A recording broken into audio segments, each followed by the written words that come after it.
Bismillahirrahmanirrahim. Assalamualaikum warahmatullahi wabarakatuh.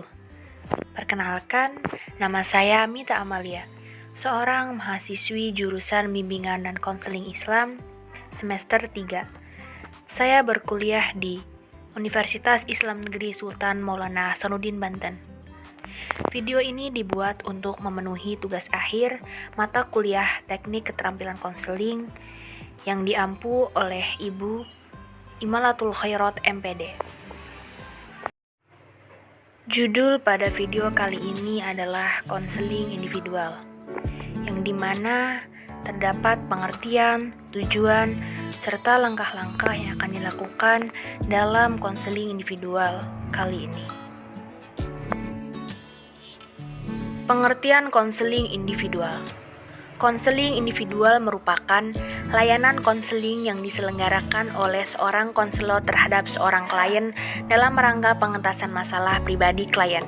Dalam suasana tatap muka, dilaksanakan interaksi langsung antara klien dan konselor, membahas berbagai hal penting tentang masalah yang dialami oleh klien.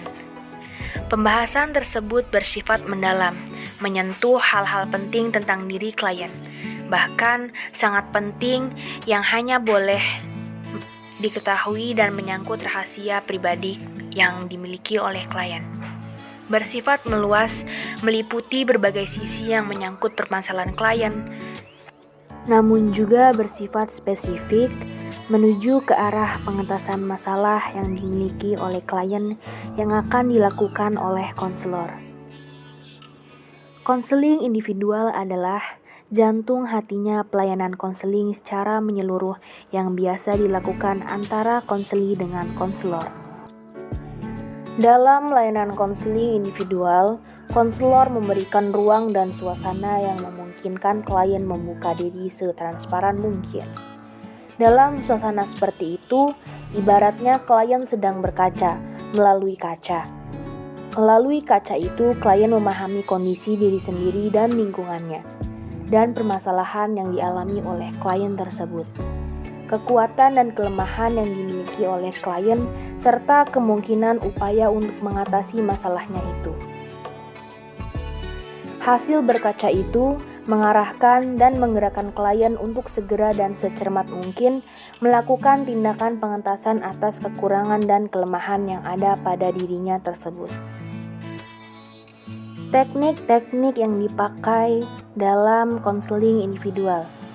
Pengembangan proses layanan konseling individu oleh konselor dilandasi oleh dan sangat pengaruhi oleh suasana penerimaan, posisi duduk, dan hasil penstrukturan. Lebih lanjut, konselor menggunakan berbagai teknik untuk mengembangkan proses konseling individu yang efektif dalam mencapai tujuan layanan dari proses konseling individual tersebut. Teknik-teknik yang dipakai dalam proses konseling individual yaitu yang pertama, kontak mata. Yang dimana kontak mata ini termasuk ke dalam kerangka teoritis yaitu tending atau teknik penerimaan. Sofyan S. Willis mengemukakan bahwa melaksanakan konseling terutama tahap awal yang amat penting dikuasai adalah perilaku tending, yakni suatu keterampilan menghampiri, menyapa, dan membuat klien betah dan mau berbicara dengan konselor. Yang dimana kontak mata merupakan cara yang terpenting karena melalui ini manusia membangun kontak dengan orang lain dan saling melibatkan diri. Yang kedua yaitu terdapat kontak psikologis, yang dimana disebut juga dengan body language, yang mana sebagian atau seluruh badan digunakan seseorang untuk mengomunikasikan pesan emosional ke dunia luar. Perilaku nonverbal mencakup segala ungkapan yang tak disadari klien dalam bentuk gerak isyarat, gerak tubuh, air muka, nada atau getaran suara, dan tarikan napas. Kontak psikologis ini adalah produk sosial budaya di mana klien hidup dan bertumbuh. Bentuk-bentuk bahasanya antara lain posisi dan jarak duduk, Jarak duduk antara konselor dan klien akan mempengaruhi situasi dan suasana konseling. Jarak duduk yang terlalu jauh atau terlalu dekat akan memberikan kesan kurang akrab. Sedangkan jarak duduk yang terlalu dekat akan menjadikan klien maupun konselor merasa terganggu yang akhirnya dapat menjadikan salah tingkah. Keadaan ini akan berdampak pada menurunnya daya konsentrasi selama proses konseling berlangsung. Nah, posisi duduk antara konselor dan klien harus berhadapan secara sejajar. Jarak duduk yang sebaiknya adalah antara 80 cm sampai 100 cm dengan tidak memakai pembatas atau meja. Selanjutnya yaitu sikap duduk. Salah satu faktor yang mempengaruhi suasana konseling adalah sikap duduk konselor selama menghadapi klien. Postur tubuh rileks, tanpa tampak loyo memberikan kontribusi pada pesan bahwa kita reseptif. Jika sebagian konselor duduk dengan tegang dan tegak lurus, klien mungkin secara sadar maupun secara intuitif merasa kita terlalu sibuk dengan agenda yang sangat padat dan punya banyak urusan yang tak terselesaikan. Selanjutnya, ada ajakan untuk berbicara, yang dimana seorang konselor harus mengajak untuk kliennya berbicara dengan sejujur dan seterbuka mungkin, agar masalah dapat mudah untuk diselesaikan antara konselor dan konseli. Selanjutnya yaitu 3M, mendengar dengan cermat, memahami cara tepat, merespons secara tepat dan positif. Dan yang kelima yaitu keruntutan. Selanjutnya yaitu pertanyaan terbuka.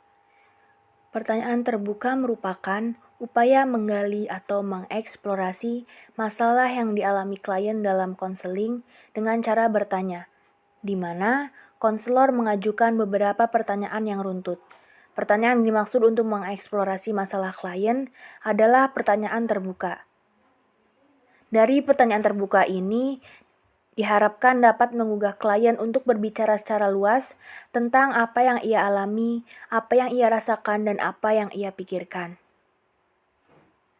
Menurut Yenny Carnelli, pertanyaan terbuka adalah pertanyaan yang menghendaki jawaban yang panjang, lengkap, dan tanpa batas untuk mendapatkan informasi sejalan yang akan diutarakan. Beberapa bentuk pertanyaan terbuka misalnya, apa yang Anda alami? Apa yang terjadi? Apa yang Anda pikirkan? Sejak kapan hal ini Anda rasakan? Bagaimana reaksimu? Sikap Anda terhadapnya bagaimana? Di mana hal itu terjadi? Nah, di sini terdapat beberapa keuntungan dalam menggunakan pertanyaan terbuka, yaitu membantu konselor untuk memulai dan membuka wawancara konseling, memulai pertanyaan terbuka, seseorang bebas untuk berbicara dan memulai diskusi misalnya, apa yang Anda ingin bicarakan hari ini, apa yang Anda pikirkan saat ini, dan lain sebagainya. Selanjutnya yaitu dorongan minimal. Selanjutnya, refleksi, isi dan perasaan. Dalam hal ini, refleksi dapat dibagi menjadi 4 bagian. Yang pertama, refleksi 0, yaitu refleksi yang tidak ada kelanjutan. Konselor merefleksikan isi pembicaraan klien atau perasaannya. Namun, tidaklah terlalu penting bagi klien, meskipun hal itu menyangkut isi dan perasaan klien. Yang kedua, refleksi negatif, yaitu refleksi yang membuat klien melakukan defense mekanisme atau mempertahankan diri. Misalnya, klien menyatakan, "Tidak, saya tidak begitu." Misalnya, konselor mengatakan, "Tampaknya mudah perasa." Yang ketiga yaitu refleksi hayal, yaitu yang jauh kaitannya dengan apa yang dimaksudkan oleh klien. Misalnya, klien menyampaikan keluhannya terhadap perlakuan salah seorang anggota keluarga pada dirinya. Direfleksi konselor dengan, "Anda bingung dengan perlakuan anggota keluarga itu." Respon tersebut juga jauh dari kondisi yang dialami oleh klien. Yang keempat, refleksi positif, yaitu refleksi yang tepat dan sesuai dengan perasaan atau isi pembicaraan klien sehingga klien menjawab ya. Misalnya, untuk pernyataan butir 3 di atas, konselor merefleksikan, Anda kesal dengan perlakuan mereka. Dorongan minimal. Dalam hubungan konseling, untuk menunjukkan bahwa konselor berupaya memahami persoalan yang dialami oleh klien, maka diperlukan respon-respon tertentu yang bertujuan untuk merangsang, menguatkan, dan memberi sokongan terhadap klien. Respon-respon yang dimaksud adalah respon dalam bentuk dorongan minimal yang sifatnya verbal atau nonverbal, yang disampaikan atau ditampilkan secara singkat, namun efektif dalam meningkatkan kualitas dan dalam pembicaraan dengan klien. Selanjutnya yaitu penafsiran, yang dimana penafsiran adalah penjelasan-penjelasan atau pengertian suatu keadaan. Penggunaan penafsiran oleh konselor dalam konseling bertujuan membantu klien agar dapat memahami arti dari kejadian-kejadian dengan menyajikan beberapa pandangan yang berkaitan dengan masalah klien. Pemberian penafsiran akan lebih membantu bila didasarkan atas informasi yang diungkapkan oleh klien dan tidak atas pengetahuan-pengetahuan yang bersifat teoritis. Konselor hendaknya menyadari bahwa suatu penafsiran tidak lain dan tidak bukan hanyalah suatu kemungkinan penjelasan tentang suatu kejadian. Untuk itu, klien tetap diperkenankan mengemukakan penjelasan yang sama sekali berbeda, dan penjelasannya itu tetap sahih. Konselor hendaknya menawarkan penafsiran itu secara terbuka dan memberikan kesempatan secukupnya bagi klien untuk mengubahnya. Penafsiran sangat bermanfaat bagi klien karena penafsiran dapat mengarahkan pada pemerolehan insight. Insight yaitu memainkan peran penting dalam kehidupan psikologis individu dan menjadi landasan untuk terjadinya perubahan perilaku. Penafsiran juga membuat klien lebih memahami dirinya melalui penafsiran konselor. Itu merupakan menurut Haryastuti dan Darminto 2007. Teknik konfrontasi ini diimplementasikan untuk membantu konseli dalam menganalisis kepercayaan diri melalui pertentangan antara kata dan perbuatan, diskrepansi individu. Secara teoritis, kontradiksi ini menciptakan disonansi pemantulan diri dalam hal ini agar siswa dapat mengetahui apa yang dia katakan dengan apa yang terjadi pada dirinya, sehingga dapat memotivasi konseli untuk mengatasi jarak antara kata dan perbuatannya menjadi terlepas dari jebakan. Aplikasi efektif konfrontasi dan konfrontasi empatik membantu konseli mengubah perilakunya menjadi kongruen dan menjalani gaya hidup dengan fungsi lebih sehat dan lebih penuh. Teknik selanjutnya yang dapat digunakan antara lain adalah ajakan untuk memikirkan sesuatu yang lain atau intervensi. Dalam konseling, teknik ajakan memikirkan sesuatu yang lain dilakukan konselor jika klien menemui solusi yang buntu. Untuk mencari solusi yang lain yang lebih memungkinkan, hal ini dilakukan karena 1. Dalam hidup kita harus memiliki banyak pilihan dan tidak semuanya harapan yang kita harapkan dapat terwujud. Ajakan memikirkan sesuatu yang lain banyak terjadi pada tahap pembinaan. Teknik ini lebih cenderung mengajak klien untuk memikirkan sesuatu yang lain yang lebih baik. Dalam melakukan ajakan memikirkan sesuatu yang lain, konselor harus bersikap hati-hati dan untuk menghindari kebingungan klien. Selanjutnya yaitu peneguhan hasrat. Selanjutnya penfrustasian klien. Selanjutnya strategi tidak memaafkan klien. Teknik diam dalam konseling. Teknik diam atau silence adalah suasana hening, tidak ada interaksi verbal antara konselor dan klien dalam proses konseling. Teknik diam adalah amat penting. Diam bukan berarti tidak ada komunikasi, akan tetapi melakukan komunikasi nonverbal. Diam yang paling ideal antara 5-10 detik dan selebihnya diganti dengan dorongan minimal. Tujuan dari teknik diamnya ini memberikan kesempatan kepada klien untuk beristirahat atau mereorganisasi pikiran dan perasaannya atau mereorganisasi kalimat yang akan dikemukakan selanjutnya. Mendorong klien atau memotivasi klien mencapai tujuan konseling. Makna diam bertujuan untuk membentuk penolakan atau ekspresi ketidaksetujuan yang dilakukan konselor atas kebingungan yang dirasakan oleh klien. Klien merasa sakit. Salah satu cara pengekspresian rasa sakit klien saat terjadinya proses konseling, rasa sakit tersebut bisa timbul saat klien mengenang kenangan-kenangan yang tidak menyenangkan saat terjadi proses konseling yang dijalani.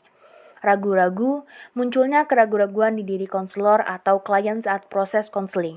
Ungkapan keinginan, sebuah bentuk pengekspresian yang memungkinkan dilakukan klien saat klien menginginkan sesuatu dari konselor. Ungkapan berpikir, dan yang terakhir ungkapan kesadaran. Teknik konseling asosiasi bebas adalah salah satu teknik dalam pendekatan psikoanalisis. Dalam pelaksanaan teknik asosiasi bebas ini, seorang konselor meminta seorang konseli untuk secara bebas mengungkapkan berbagai pikiran yang ada dalam benaknya dengan kata-kata serta hal lain yang terlintas dalam pikiran untuk diungkapkan semuanya.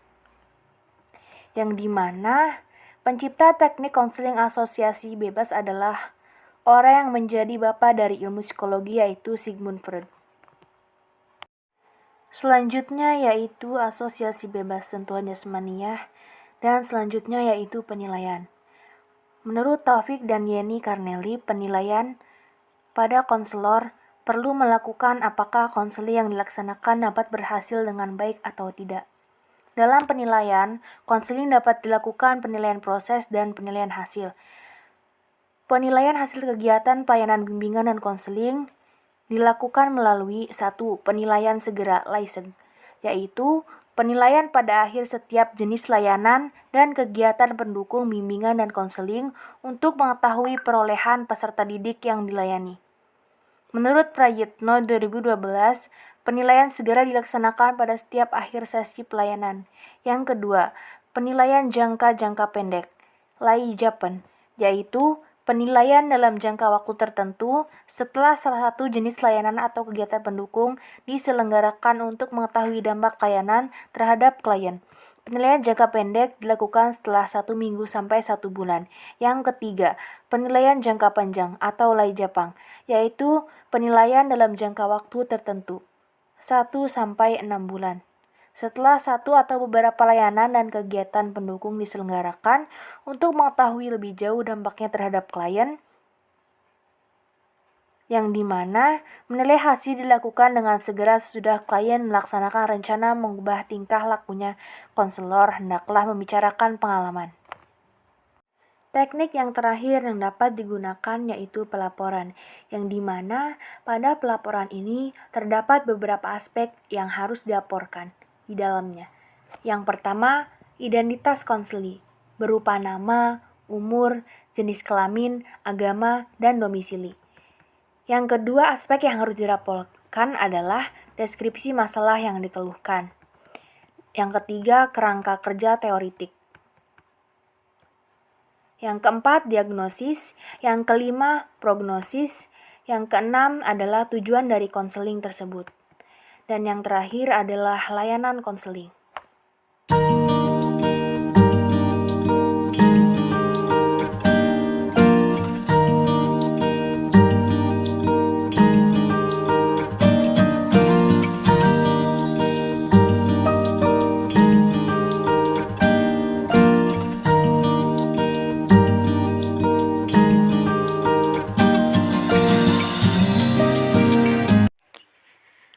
Dalam konseling individual, terdapat proses konseling yang harus ditaati sesuai dengan prosedur yang ada. Beberapa proses tahap konseling yang pertama yaitu tahap awal atau tahap pembentukan, yang dimana pada proses konseling individual tahap ini menjelaskan alasan rasional konseling individu, menjelaskan pengertian serta tujuan konseling individu, menjelaskan aturan main dalam konseling individu, asas konseling, tahap-tahap dan peran setiap kegiatan yang akan dilalui klien dan konselor selama proses konseling berlangsung. serta membuat kesepakatan waktu yang akan digunakan. Yang kedua yaitu tahap transisi atau tahap peralihan, yang dimana menanyakan kesiapan konseli, memberi kesempatan kepada klien untuk bertanya mengenai konseling, agar semuanya berjalan dengan lancar sesuai dengan apa yang diharapkan antara keduanya. Yang ketiga terdapat tahap inti, yang dimana pada tahap ini konseli mengungkapkan masalah individunya, masalah yang dipunya kepada konselor. Penjajakan masalah konseli. Konselor memberi pertanyaan terbuka atau tertutup. Konselor membuat kesimpulan sementara mengenai permasalahan yang dibahas, serta konselor juga menggunakan teknik kursi kosong atau konselor memberi gambaran tentang perilaku yang baik dengan orang tua yang konseli miliki. Seperti itu. Pada tahap inti inilah di mana keberhasilan itu dapat ditentukan. Penutupan pada proses tahap konseling.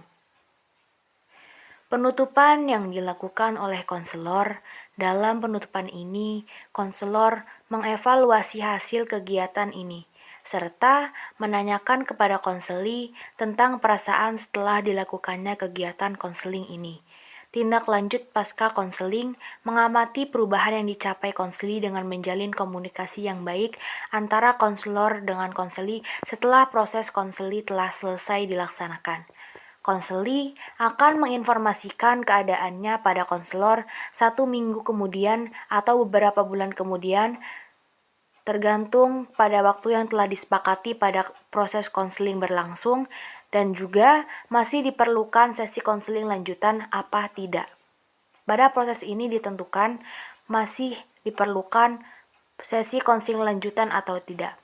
Catatan hasil konseling disimpan oleh konselor sebagai cumulative record, yang dimana seorang konselor harus dengan baik-baik menyimpan rahasia yang dimiliki oleh konseli agar tidak bocor kemana-mana dan hanya diketahui oleh konseli dan konselor, terjaga kerahasiaannya dan juga keamanannya antara konselor dengan konseli.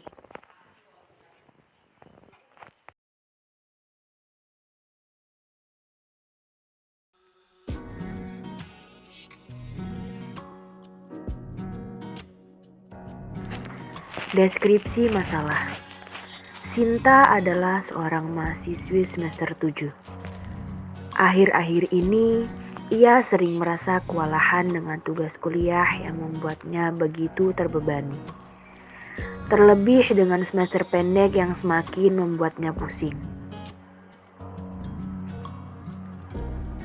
Tidak seperti mahasiswa lainnya, yang semestinya sudah fokus mencicil bahan untuk tugas akhir, namun, ia masih disibukkan dengan nilai dari mata kuliah yang kurang mencukupi.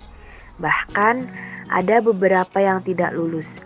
Sekarang ini, ia merasa menyesali kebiasaannya yang dulu.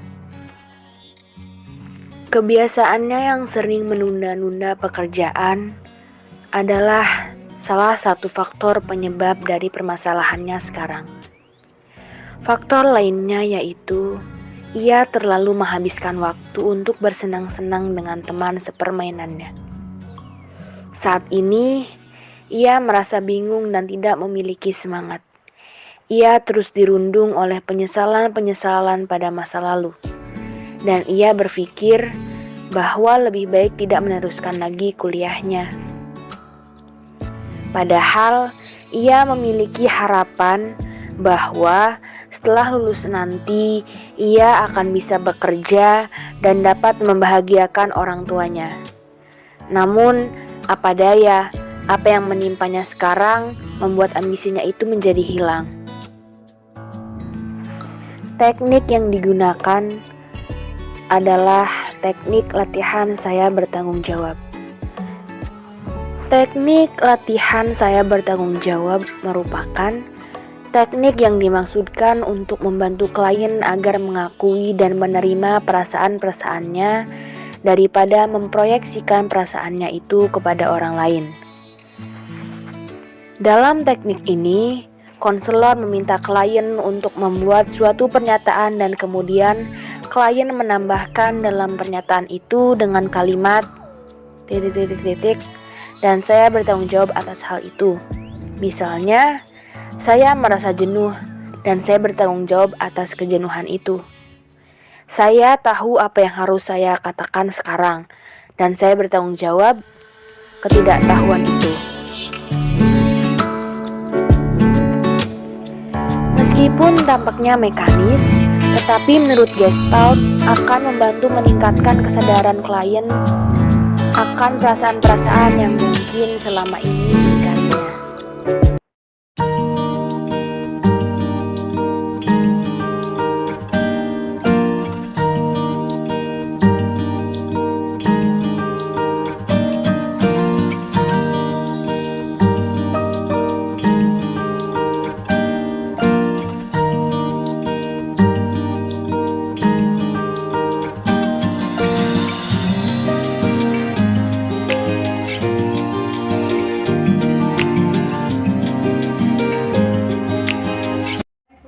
Waalaikumsalam, sebentar saya bukakan pintunya.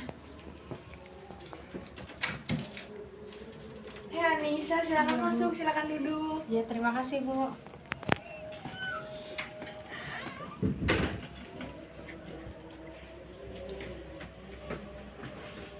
Selamat pagi Anissa. Selamat pagi, Bu. Wah, saya sangat senang sekali bisa bertemu dengan Anissa untuk melakukan proses konseling ini. Bagaimana Anissa kabarnya? Alhamdulillah baik, Bu. Bagaimana kuliahnya selama 7 semester ini? Ya, gitulah, Bu, belum ada perkembangan. Mungkin agar lebih mengefisienkan waktu, mungkin akan saya langsung lakukan proses konselingnya ya. Namun sebelum proses konseling ini dilakukan, saya ingin bertanya terlebih dahulu kepada Anissa. Apakah sebelumnya Anissa pernah melakukan proses konseling individual? Belum pernah, Bu. Oke, baik. Berarti ini proses konseling yang pertama ya yang Iya. Anissa jalani. Baik. Mungkin karena Anissa belum melakukan proses konseling sebelumnya, saya akan jelaskan dan memberi pemahaman apa itu proses konseling individual. Jadi, konseling individual itu adalah proses bantuan yang dilakukan oleh konselor yang dimana di dalamnya menyelesaikan masalah-masalah yang konseling miliki, seperti itu Anissa. Nah, di proses konseling individual ini juga memiliki tujuan. Tujuannya itu adalah agar memandirikan klien, seperti itu Anissa. Adapun dari proses konseling individual ini terdapat asas-asas yang harus kita laksanakan, seperti itu. Asas yang pertama itu adalah asas kerahasiaan. Kerahasiaan ini saya jamin permasalahan-permasalahan serta data-data yang Anissa berikan kepada saya itu tidak akan bocor gitu ke pihak lain, hanya saya dan Anissa saja yang tahu, seperti itu. Itu asas yang pertama. Nah, mungkin itu tadi asas kerahasiaan ya, dapat disepakati ya. Itu kesepakatan yang pertama, yaitu asas kesukarelaan. Di sini saya sukarela membantu menyelesaikan masalah yang Anissa miliki, seperti itu. Nah, apakah Anissa juga sukarela menceritakan semua masalahnya kepada saya? Iya, Bu. Ya baik, mungkin bisa disepakati ya. Bagaimana, apakah sepakat? Sepakat. Iya, mungkin itu asas yang kedua, dan tadi juga kita sudah menyepakati kesepakatan yang kedua. Kesepakatan yang ketiga yaitu asas keterbukaan, yang dimana di sini Anissa harus terbuka kepada saya menceritakan semua masalah-masalah yang Anissa alami agar proses konseling ini dapat berjalan dengan lancar. Bagaimana Anissa? Apakah bisa disepakati? Ya, Bu, sepakat. Ya, mungkin itu tadi asas-asas dan kesepakatan yang telah kita sepakati.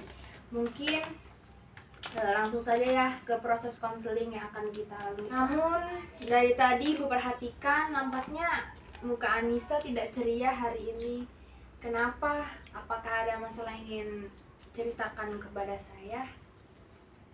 Jadi begini, Bu. Saya ingin menceritakan masalah yang sedang saya alami sekarang ini. Baik, silahkan ceritakan permasalahan yang Anissa alami. Namun sebelum itu, mungkin perlu kita sepakati berapa waktu yang akan kita gunakan agar efisien dan teratur. Mungkin saya ingin menawarkan waktu yang akan kita gunakan sekitar 45 menit. Apakah Anissa setuju? Iya Bu, saya setuju. Oke, baik. Mungkin bisa langsung diceritakan kepada saya, Anissa, permasalahannya apa? Jadi gini Bu, saat ini saya sedang terbebani dengan tugas kuliah saya. Ditambah lagi saya juga mengikuti kuliah semester pendek untuk memperbaiki nilai-nilai saya. Oh iya, baik. Terus? Ya, terus saya pusing Bu. Saya capek kalau harus ngalamin ini. Mungkin Ibu bisa bertanya kepada Nisa, berapa banyak mata kuliah yang harus diulang? Ada 12 mata kuliah Bu. Wih, banyak sekali ya. Kalau boleh tahu bagaimana cara belajar Anissa di semester kemarin sampai banyak mata kuliah yang harus diulang oleh Anissa? Bisa diceritakan kepada saya? Bisa Bu. Jadi sebelumnya tuh saya emang mengakui kalau saya tuh sering menunda-nunda pekerjaan saya, terus saya juga sering main sama teman-teman saya tanpa ingat waktu tuh Bu. Oke, baik. Jadi intensitas waktu belajar kamu mungkin yang berkurang karena kamu juga sering menunda-nunda waktu untuk mengerjakan tugas. Terus kamu juga sering pergi bermain bersama teman-teman dan tidak ingat waktu. Seperti itu ya, Anissa. Iya Bu. Lalu, pernahkah kamu berpikir bahwa karena sikap kamu yang telah menunda-nunda pekerjaan, menunda-nunda tugas, terus sering bermain dengan teman-teman itu bisa mengakibatkan kamu harus mengambil semester pendek? Iya Bu. Saya rasa juga karena sikap saya yang suka menunda-nunda pekerjaan kuliah saya juga sering buang-buang waktu dengan pergi bermain dengan teman-teman saya. Jadi intensitas belajar saya di semester lalu itu jadi menurun karena saya sering menunda-nunda pekerjaan saya. Baik, saya merasakan apa yang Anissa rasakan. Saya dihadapkan oleh perasaan penyesalan terhadap apa yang sudah saya lakukan dulu Bu. Perasaan bersalah itu terus menghadapi saya Bu, dan saya juga terlalu banyak menentang keluarga ke orang tua saya. Saya sudah menghabiskan banyak uang, tenaga, dan waktu saya. Saya benar-benar menyesal Bu. Saya sudah menyesal membuat orang tua saya kecewa. Mungkin emang sebaiknya saya nggak melanjutkan pendidikan S1 lagi. Iya, ini Anissa di sini. Makasih Bu. Mungkin bisa sedikit lebih tenang seperti itu ya, Anissa. Saya turut prihatin atas masalah yang kamu alami. Sekarang ini kamu sudah ada di semester 7, yang dimana semester 7 merupakan tahun-tahun terakhir. Kamu sudah melewati masa-masa sulit juga sebelumnya. Kamu juga sudah melewati berbagai rintangan, mulai dari seleksi masuk universitas, mungkin juga sudah melewati tugas-tugas yang begitu sulit di semester-semester sebelumnya, semester 1, semester 3, semester 5, seperti itu ya Anissa. Semester 7 ini merupakan semester terakhir yang dimana orang tuamu berharap lebih kepada kamu, yang dimana orang tuamu menginginkan buah hatinya untuk segera lulus dan memakai toga sesuai apa yang dia harapkan, seperti itu. Lalu Anissa sadari juga bahwa setiap manusia hidup itu pasti banyak rintangan yang akan dihadapi. Namun setiap rintangan itu pasti akan ada jalan keluarnya, seperti itu. Anissa sudah hebat, Anissa sudah melalui masa-masa sulit Anissa sebelumnya. Anissa juga sudah hebat, telah mampu menceritakan semua masalahnya kepada saya, seperti itu ya. Nah, mungkin dari pembicaraan yang telah kita lalui dari sebelum-sebelumnya, saya dapat tarik kesimpulan bahwa permasalahan Anissa yang pertama itu adalah Anissa yang masih dihantui rasa bersalah akan masalah-masalah masa lalu, yang dimana Anissa merasa bersalah telah menyia-nyiakan waktunya, merasa bersalah telah menunda-nunda tugas yang Anissa punya untuk dikerjakan seperti itu. Dan masalah yang kedua yaitu Anissa sudah merasa tidak sanggup untuk melanjutkan studi S1-nya. Saya juga bingung Bu harus kayak gimana lagi. Baiklah, sekarang kamu utarakan masalah-masalah yang kamu miliki, akan tetapi di depannya harus ditambahkan kalimat saya bertanggung jawab akan hal itu. Mungkin bisa saya contohkan terlebih dahulu. Contohnya, saya kalah dan saya akan bertanggung jawab akan hal itu. Mungkin bisa Anissa pahami dan bisa Anissa ikuti. Bisa Bu. Saya merasa kecewa dan saya bertanggung jawab atas kekecewaan saya tersebut. Saya merasa nilai saya rendah dan saya bertanggung jawab atas nilai saya yang rendah itu. Mungkin hanya itu saja ya perasaan Anissa yang akan diutarakan kepada saya. Iya Bu, itu aja. Setelah kamu menceritakan semua permasalahan-permasalahan yang telah dihadapi dan telah ditambahkan di depannya rasa saya bertanggung jawab, mungkin ada sedikit perasaan yang Anissa rasakan. Mungkin ada perubahan perasaan pada pola pikir kamu yang sekarang ini. Bagaimana perasaan kamu sekarang ini? Ya Bu, saya sadar akan tanggung jawab saya sendiri. Baik, jadi kamu merasa sudah sadar akan kekeliruan atau mana sih? Baik, jadi kamu sudah sadar akan perasaan-perasaan yang telah kamu ingkari sebelumnya, akan kekeliruan-kekeliruan yang telah kamu perbuat. Ya, seperti Bu. itu. Ya Bu, saya sudah sadar. Baiklah, lalu bagaimana menurutmu solusi yang akan kamu lakukan sebelum saya memberikan solusi yang terbaik untuk Anissa? Apakah ada? Iya Bu, mungkin kedepannya saya akan mengintrospeksi diri saya sendiri untuk lebih giat lagi belajarnya. Nah, mungkin itu solusi terbaik yang Anissa miliki. Mungkin itu juga solusi yang dapat saya sampaikan dan saya beri, seperti itu ya Anissa. Karena semua solusi itu sebenarnya datang dari Anissa sendiri. Semua masalah yang Anissa hadapi itu dapat diselesaikan juga dari Anissa sendiri. Mungkin saya di sini hanya sebagai perantara saja, seperti itu. Iya Bu.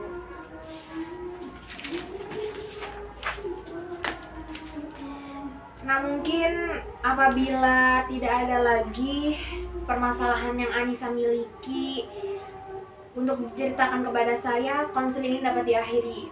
Sebelum diakhiri, saya tanyakan sekali lagi Anissa, apakah ada masalah yang ingin Anissa beritahu kepada saya? Tidak Bu, mungkin itu aja. Mungkin itu saja ya proses konseling pada kali ini. Terima kasih atas antusias yang Anissa berikan. Mungkin setelah konseling ini selesai, Anissa juga masih bisa bertemu dengan saya. Silakan saja apabila ada permasalahan lain yang Anissa miliki di kehidupan Anissa dapat hadir ke ruangan saya, dapat datang ke ruangan saya kapanpun Anissa mempunyai masalah. Ruangan saya terbuka lebar, seperti itu ya Anissa. Ya Bu, terima kasih. Sama syukurlah apabila Anissa telah merasa lebih baik, seperti itu. Mungkin itu saja konseling pada kali ini. Saya akhiri ya. Terima kasih Anissa sebelumnya. Terima kasih Bu. Saya permisi dulu ya Bu. Iya baik, mari saya antarkan.